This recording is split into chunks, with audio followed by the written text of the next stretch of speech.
Hello friends, அனைவருக்கும் வணக்கம். இன்றைக்கி எதை பற்றின வீடியோ அப்படின்னு சொல்லி பார்த்தீங்கன்னா, இந்த வருடத்திற்கான சூரிய கிரகணம் அப்படிங்கிறது வரப்போகுது. அதை பற்றின அப்டேட்டு கொடுக்கறதுக்காக தான் இந்த வீடியோ. மெயினாக இந்த வருடத்திற்கான சூரிய கிரகணம் எப்போ வருது, எந்த நேரத்தில் வருது, எந்த தேதியில் வருது, இதோடைய உச்சம் எந்த அளவுக்கு இருக்கும், இந்த நேரத்தில் கர்ப்பிணிகள் என்ன செய்யலாம், என்ன செய்யக்கூடாது, யாரெல்லாம் கவனமாக இருக்கணும், இதை பற்றின டீட்டெயில் இன்ஃபர்மேஷன் இந்த வீடியோவில் இருக்குது. வீடியோவை கடைசி வரைக்கும் பாருங்கள். நம்ம சேனலை ஃபர்ஸ்ட் டைம் பார்க்குறீங்கன்னா மறக்காமல் சப்ஸ்கிரைப் பண்ணிக்கோங்க. வாங்க வீடியோக்குள்ளே போகலாம். பொதுவாக சூரிய கிரகணம் அண்ட் சந்திர கிரகணம் ரெண்டுமே வருஷத்துக்கு 2லேருந்து 3 டைம் வரும். ஒரு கிரகணம் அப்படிங்கிறது நம்ம நாட்டில் தெரியுது அப்படின்னா இன்னொரு கிரகணம் தெரியாமல் கூட இருக்கலாம். சில நேரங்களில் 2 கிரகணமே நம்ம இந்தியாவில் தெரியாமல் கூட இருக்கலாம். இது எப்படி கணிக்கப்படுது அப்படின்னா, இப்போ கிரகண நேரம் அப்படிங்கிறது உங்களுக்கு இரவில் அமைஞ்சுது அப்படின்னா நம்ம நாட்டில் தெரியவே தெரியாது. இதுவே பகலில் அமைஞ்சது அப்படின்னா நம்ம நாட்டில் தெரியக்கூடியதாக இருக்கும். கிரகணத்தப்போ செய்ய வேண்டிய செய்யக்கூடாத முக்கியமான விஷயங்களில் நிறைய பேர் கேட்ட டவுட் என்னென்னா, தூங்கலாமா இந்த நேரத்தில், வெளியில் வரலாமா, சாப்பிட்லாமா, தண்ணி குடிக்கலாமா, ஏதாவது ஆகுமா, இந்த மாதிரி நிறைய கேள்விகள் கேட்டிருக்கீங்க. இது எல்லாத்துக்குமே பதில் இந்த வீடியோவில் இருக்குது. வீடியோவை கடைசி வரைக்கும் ஸ்கிப் பண்ணாமல் பாருங்கள். நம்ம சேனலை ஃபர்ஸ்ட் டைம் பார்க்குறீங்கன்னா மறக்காமல் சேனலை சப்ஸ்கிரைப் பண்ணிக்கோங்க. ஓகே, வாங்க வீடியோக்குள்ளே போகலாம். இந்த வருடத்திற்கான சூரிய கிரகணம் அப்படிங்கிறது ஆகஸ்ட் 12ஆம் தேதி சூரிய கிரகணம்ன்றது நடக்குது. இது இந்த வருஷத்தோட 2வது சூரிய கிரகணம். முதல் சூரிய கிரகணம் அப்படிங்கிறது பிப்ரவரி லாஸ்ட்டில் தான் நடந்து முடிஞ்சிச்சு. அதை தொடர்ச்சியாக 2வது சூரிய கிரகணம் அப்படிங்கிறது இப்போ தான் நடக்குது. ஒரு வருஷத்தில் 2 டைம் சூரிய கிரகணம் வரும். அதே மாதிரி 2 டைம் சந்திர கிரகணம் வரும். ஏதாவது அரிதான சூழ்நிலையில் 3 டைம் வர்றதுக்கும் பாசிபிலிட்டிஸ் இருக்குது. இந்த சூரிய கிரகணம் அப்படிங்கிறது எந்தெந்த நாடுகளில் தெரியும் அப்படின்னு சொல்லி பார்த்தீங்கன்னா, ஆப்பிரிக்கா, வட அமெரிக்கா, ஸ்பெயின், தென்னாப்பிரிக்கா, ரஷ்யா, ஈரோப்பு, இந்த மாதிரியான பெரிய பெரிய நாடுகளில், அதாவது பகல் பொழுது இருக்கக்கூடிய நாடுகளில் தெரியக்கூடியதாக இருக்கும். இந்த இந்தியாவில், அதாவது நம்ம நாட்டில் தெரியுமா அப்படின்னு சொல்லி கேட்டிங்கன்னா, சூரிய கிரகணம் நம்மளால் பார்க்க முடியாது, அதை உணரவும் முடியாது. இந்தியாவில் நேரடியாக இது தெரியாது அப்படின்னு சொல்லியிருக்காங்க.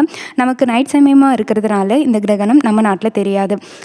இப்போ எந்த தேதியில் இந்த கிரகணம் நடக்குதுன்னு தெரிஞ்சிருச்சு. ஆகஸ்ட் 12 அப்படிங்கிறது எந்த நேரத்தில் தொடங்குது அப்படின்னு சொல்லி பார்த்தீங்கன்னா, நைட்டு தான் இந்த கிரகணம் அப்படிங்கிறது நடக்குது. நைட்டு 9:02க்கு தொடங்கி கிட்டத்தட்ட உங்களுக்கு 1:28 வரைக்கும் முடிவடையுது. அதாவது கிட்டத்தட்ட 1:28 4:30 மணி நேரம் வரைக்கும் உங்களுக்கு இந்த கிரகணம் அப்படிங்கிறது நீடிக்கக்கூடியதாக இருக்கும்.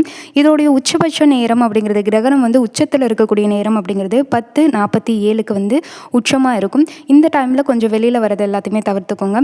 கட்டாயம் வெளியில் வராமல் இருக்கணும் அப்படின்னா கிடையாது. ஏன்னா நிறைய பேர் வீட்டில் ரெஸ்ட் ரூம் அப்படிங்கிறது வீட்டுக்கு வெளியில் இருக்கும். அப்படி இருக்கிறப்ப நாங்கள் வெளியில் வர வேண்டிய சுச்சுவேஷன் இருக்குது, நாங்கள் வெளியில் வரலாமான்னு நிறைய பேர் கேட்குறீங்க. நீங்கள் தாராளமாக போகலாம். வெளியில் வரப்போ ஒரு துண்டோ ஏதோ சாலோ ஏதோ ஒன்று போட்டு உங்களோட வயிற்று பகுதியை மட்டும் வரைச்சிட்டு வாங்க. இது நெகட்டிவ் எனர்ஜி இருக்கும். அதனால தான் டைரெக்டாக பாதிக்கப்படும். வெளியில் வந்தாலே அவ்வளோதான், அந்த மாதிரினா கிடையவே கிடையாது. பொதுவாக ப்ரெக்னெண்ட்டாக இருக்கவங்க நீங்கள் தெரிஞ்சிக்க வேண்டிய விஷயம், இந்த வருஷத்தில் இந்த கிரகணம் அப்படிங்கிறது நம்ம நாட்டில் தெரியாது அப்படின்னு சொல்லிட்டேன்.